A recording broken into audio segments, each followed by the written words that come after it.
মামা আমি হবে একটা ভয়েস দিতেছি, এই ভয়েসটা মামা সবাইরে দিবি, কেউ যাতে বাদ না যায়। যত মানুষের লগে তোর অ্যাড আছে সবাইরে কবি এই ভয়েসটা যাতে সবাইরে পাঠায়। শেখ হাসিনা একটা জিনিস যদি খেয়াল করস মামা, খেয়াল করলে দেখবি শেখ হাসিনা কিন্তু জাতিসংঘের কাছে কইছে যে ওই আঙ্গরে রাজাকার কয় নাই, বা ওই আঙ্গ সুরক্ষার লিগা, ছাত্রদের সুরক্ষার লিগা ওই সেনাবাহিনী, বাংলাদেশের ভিতরে সেনাবাহিনী, র্যাব, বিজিবি এগুলা দিছে। কিন্তু সাধারণ মানুষ তো জানে যে সেনাবাহিনী আর র্যাব এগুলা কি করতেছে, কেমনে যে মানুষ মারতেছে এরা ওরা জানে।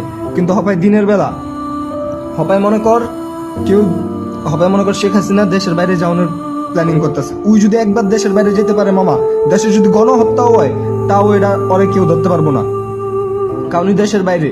আর ওই র্যাব যে কয়টা খবর পাইছস যে ছাত্রলীগের একটা জিনিস কিন্তু জানোস, ছাত্রলীগের পোলাপাইন হপায় সবাই সামনে আইতেছে না, অল্প কয়েকজন আইছে, বাকি সবাই সব জায়গায় লুকায় রইছে। ওরা আজকে গণহত্যা